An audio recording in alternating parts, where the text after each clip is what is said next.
ನಮಸ್ಕಾರ ಸ್ನೇಹಿತರೆ, welcome back to my YouTube channel. ಬನ್ನಿ ಇವತ್ತಿನ ನಂದ ಗೋಕುಲ ಸಂಚಿಕೆಯಲ್ಲಿ ಏನೇನಾಗುತ್ತೆ ಅಂತ ನೋಡ್ಕೊಂಬರೋಣ. ಅದಕ್ಕೂ ಮುಂಚೆ ಯಾರು ನನ್ನ ಚಾನಲ್ ಸಬ್ಸ್ಕ್ರೈಬ್ ಮಾಡದೆ ನೋಡ್ತಾ ಇದ್ರೆ ಪ್ಲೀಸ್ ಸಬ್ಸ್ಕ್ರೈಬ್ ಮಾಡಿ.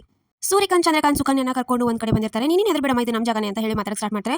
ನಮಗೆ ನಿಮಗೆ ಗೊತ್ತು ಅಂತ ಸುಕನ್ಯಾ ಹೇಳ್ತಾರೆ. ನಮಗೆ ನಿಮಗೆ ಎಲ್ಲ ಗೊತ್ತು, ನಿನ್ನ ಮಾಧವನ್ ಪ್ರೀತಿ ಬಗ್ಗೆನೂ ಗೊತ್ತು, ಅನ್ನೋ ತುಂಬಾ ಹೇಳ್ಕೊಂಡಿದ್ದಾನೆ. ಒಂದ್ಸರಿ ಕುಡಿದು ಎಲ್ಲ ಬಿದ್ದಿದಾಗ ನಾವೇ ಮನೆಗೆ ಹೋಗ್ಬಿಟ್ಟಿದ್ದೀವಿ. ನಮಗೂ ಅವ್ರ ಮನೆಗೂ ಆಗ ಬರೋದಿಲ್ಲ, ಆದ್ರೂ ತಂಗಿ ಮಗ ಅಂತ ಹೇಳಿ ಯೋಚನೆ ಮಾಡಿ ನಿನ್ನ ಹತ್ರ ಮಾತಾಡಕ್ಕೆ ಬಂದಿದ್ದೀವಿ. ಅವ್ನಿಗೆ ಈ ಮದುವೆ ಅಂದ್ರೆ ಇಷ್ಟ ಇಲ್ಲ, ಒತ್ತಾಯ ಇದಕ್ಕೆ ಆಗ್ತಾ ಇದ್ದಾನೆ, ನಿನ್ ಮೇಲೆ ಬೆಟ್ಟದಷ್ಟು ಪ್ರೀತಿ ಇಟ್ಕೊಂಡಿದ್ದಾನೆ ಅವನು ಅಂತ ಸೂರ್ಯಕಾಂತ್ ಚಂದ್ರಕಾಂತ್ ಹೇಳ್ತಾರೆ. ಆದ್ರೆ ಮದುವೆ ಬಗ್ಗೆ ನನ್ನ ಹತ್ರ ಯಾವತ್ತೂ ಮಾತಾಡಿಲ್ವಲ್ಲ ಮಾಧವ ಅಂತ ಹೇಳ್ತಾಳೆ ಅವಳು. ಅಂದ್ರೆ ನಮ್ದು ಹಳೆ ಪ್ರೀತಿ, ಇವಾಗ ಎಲ್ಲ ಸ್ನೇಹಿತರಾಗಿ ಅಷ್ಟೇ ಇದೀವಿ ಅಂತ ಸುಕನ್ಯಾ ಹೇಳ್ತಾಳೆ. ಆದ್ರೆ ಅವನು ಮತ್ತಿಲ್ವಲ್ಲಮ್ಮ, ನಿನ್ನ ಬಗ್ಗೆ ಯೋಚನೆ ಮಾಡ್ತಿರ್ತಾನೆ. ಏನೋ ಹೇಳ್ಬೇಕು, ನಮ್ಮ ತಂಗಿ ಮಗನ ಜೀವನ ಚೆನ್ನಾಗಿರ್ಬೇಕು ಅಂತ ಹೇಳಿದ್ವಮ್ಮ. ಅವನು ನಿನ್ನ ಬಗ್ಗೆ ಇನ್ನೂ ನಿನ್ನ ಮೇಲೆ ಪ್ರೀತಿ ಅಷ್ಟೇ ಇಟ್ಕೊಂಡಿದ್ದಾನೆ. ಅವನು ಇವಾಗ ಆಗ್ತಿರೋದು ಒತ್ತಾಯದ ಮದುವೆ, ನೋಡು ಏನ್ ಮಾಡ್ತೀಯಾ ಅಂತ ಹೇಳಿ ಅಲ್ಲಿಂದ ಹೊರಟೋಗ್ಬಿಡ್ತಾರೆ. ಈತ ಸುಕನ್ಯಾ ಯೋಚನೆ ಮಾಡ್ತಾ ನಿಲ್ತಾಳೆ.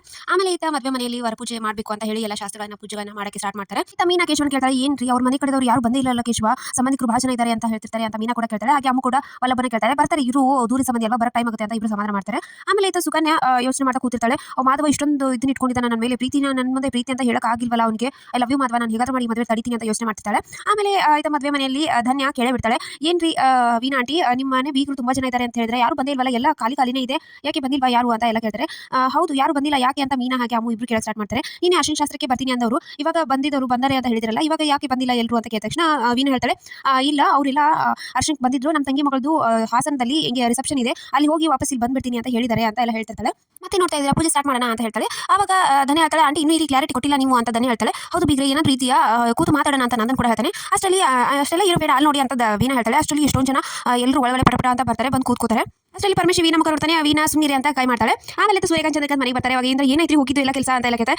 ಸುಕನ್ಯಾ ನಮಗೆ ಸಿಕ್ಕಿದ್ಲು ದಾರಿಲಿ, ನಾವೇ ಹುಡ್ಕೊಂಡು ಹೋಗಿದ್ವಿ, ನೋಡಿ ಟೈಮ್ ಅಂದ್ರೆ ನಮ್ದು, ಇವಾಗ ನಂದನ ದುರಂಕಾರನ ಕೆಳಗೆ ಇಳಿಸ್ತೀವಿ, ಇವಾಗ ನೋಡು ಅವ್ನು ಯಾವ ತರ ಮಾಡ್ತಾರೆ, ನಾವು ಬ್ರೇನ್ ವಾಶ್ ಅಂತೂ ಮಾಡಿದ್ವಿ, ಅವಳೇ ಬಂದು ಮದುವೆ ನಿಲ್ಲಿಸಿ ಇದನ್ನ ಮಾಡಬೇಕು ಆ ಥರ ಮಾಡಿ ಬಂದಿದ್ದೀವಿ ಅಂತ ತಕ್ಷಣ ಇಂದ್ರ ಕೂಡ ಖುಷಿ ಆಗ್ತಾಳೆ. ಅಷ್ಟೊಂದು ಜನ ಬಂದಿರೋರಲ್ಲಿ ಒಬ್ಳು ಶಾಂತಿ ಅಂತ ಹೇಳಿ ಬಂದು ವೀಣಾನ ಮಾತಾಡ್ಸಕ್ಕೆ ಬರ್ತಾಳೆ. ವಾಣಿ ಅಂತ, ವಾಣಿ ಅಲ್ವೇ ವೀಣಾ ಅಂತ ಹೇಳ್ತಾಳೆ. ಅವಳು ಚಿಕ್ಕವಳಿದ್ದಾಗಿಂದಲೇ ಹೀಗೆ ನಮ್ಮ ಚಿಕ್ಕಮ್ಮನ ಮಗಳು ಇವಳು, ವಸಲಿ ತಂಗಿ ಆಗಬೇಕು ಅಂತ ಹೇಳಿ ಅವಳನ್ನ ಪರಿಚಯ ಮಾಡಿಸ್ತಾರೆ. ಆಮೇಲೆ ಅವಳೆಲ್ಲರೂ ಮಾತಾಡ್ಸಕ್ಕೆ ಹೋಗ್ತಾಳೆ.